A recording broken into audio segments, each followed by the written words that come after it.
remercie d'avoir répondu promptement à notre invitation sur ce point de presse relatif aux événements survenus à Niamey dans la nuit du 18 au 19 octobre 2023, période au cours de laquelle un groupe d'individus a tenté d'exfiltrer l'ancien président de la République, Mohamed Bazoum, du palais présidentiel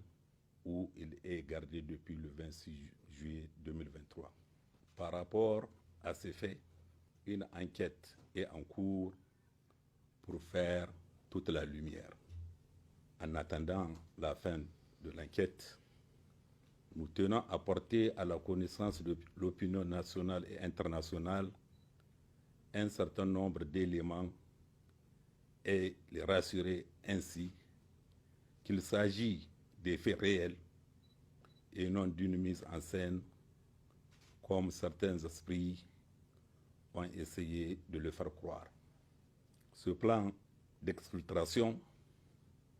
qui n'est donc pas une vue de l'esprit, loin s'en faut, est prévu pour se dérouler en 4 phases, à savoir la phase préparatoire, la mise en œuvre de l'action, c'est-à-dire l'exfiltration du camp de la GP, regroupement dans un quartier de Niamey dénommé Tchangare et mouvement vers Berninkebi par des hélicoptères. En ce qui concerne cette phase préparatoire, il s'agit de mobiliser le personnel devant participer à l'action, personnel à recruter au sein de la garde présidentielle, de certains membres de la garde rapprochés de l'ancien président Bazoum, ainsi que dans certains membres de sa famille. Il y a également de l'espionnage et des renseignements sur le dispositif de la garde présidentielle à travers des prises de vue, n'est-ce pas, du camp de la garde présidentielle, des filmages, n'est-ce pas, du camp de la garde présidentielle, dont les images sont envoyées aux Français par l'ancien président de la République, c'est-à-dire Bazoum Mohamed. Il y a également la phase de repérage et d'identification du terrain propre à l'atterrissage d'hélicoptères devant acheminer l'ancien président et sa famille vers Berninkebi au Nigeria. Il y a également la désignation d'une maison au quartier Tchangare de Niamey destinée à être le point de regroupement après l'exfiltration du camp de la garde présidentielle, lieu à partir duquel l'ancien président et sa suite devaient être conduits à l'ère d'atterrissage des hélicoptères. Il faut noter, bien sûr, que le service de sécurité ont eu vent de la préparation du plan d'exfiltration du président déchu et que la surveillance mise en place a confirmé leurs soupçons. En effet, dans la nuit du 18 au 19 octobre 2023, à 3h05 exactement, l'ancien président, sa famille, sa sécurité et ses cuisiniers transportant divers colis ont été interpellés par 2 adjudants de la garde présidentielle alors qu'ils se dirigeaient vers la sortie du palais. Au même moment, un véhicule en stationnement dans le couloir de l'annexe 2 du ministère de la Défense nationale les attendait en vue de les acheminer dans une maison sise au quartier Tchangare, lieu de regroupement convenu dans le plan. Une fouille minutieuse des colis et une perquisition opérée dans la résidence de l'ancien président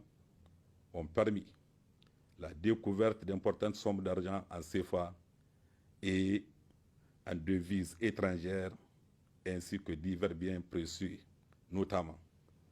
une somme de 86 250 500 francs CFA, 17 017 dollars américains, 3 835 euros, 5 livres sterling, 16 CD, 2800 grammes d'or, 333 grammes d'argent, 3 ordinateurs portables, un appareil photo, une antenne de couleur blanche, 2 disques durs, 12 clés USB, 13 téléphones portables, 2 talkie-walkie, 25 actes de cession,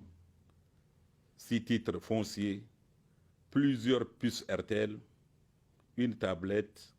des bons d'essence d'une valeur de 110 000 francs CFA, une radio Bluetooth, des cartes de rechange des réseaux Move, RTL et Zamani d'une valeur de 133 000 francs CFA, une dizaine de téléphones portables détruits, une arme PA de marque Beretta munie d'un chargeur garni de 14 munitions, une bague électronique. La destruction des téléphones portables autorise à penser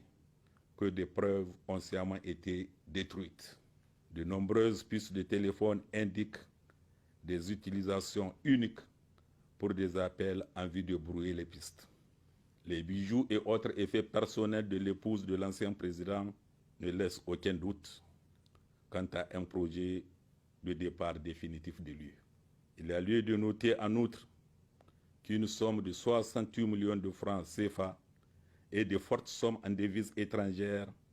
ont été saisies sur certains membres de la garde présidentielle et d'anciens membres de la garde rapprochée du président Déchi, tous impliqués dans le projet.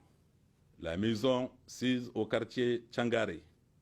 devant servir du lieu de regroupement, a été identifiée comme étant la propriété de Ben Hamey, un ancien membre de la garde rapprochée de Bazoum. Celui-ci a opposé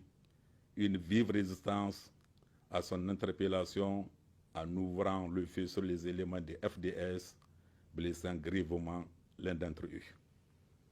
Une perquisition dans sa maison a permis de découvrir et de saisir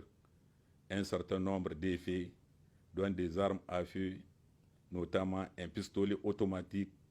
et un fusil AK-47, des chargeurs et des munitions. En outre, il a été relevé la présence d'un groupe de charlatans en plein travail. Il est à noter que l'épouse du nommé Ben Hamey, cerveau présumé de cette opération, a été isolée du monde extérieur par ce dernier pour éviter toute fuite ou dénonciation. D'ores et déjà, 23 personnes civiles et militaires ont été interpellées dans le cadre de cette affaire. Leurs interrogatoires se poursuivent. À la fin, les juridictions compétentes seront saisies et chacun des suspects répondra de son acte. L'affaire ayant une envergure nationale, parce que touchant à la sûreté de l'État, le ministère public s'engage à communiquer à chaque fois que de besoin.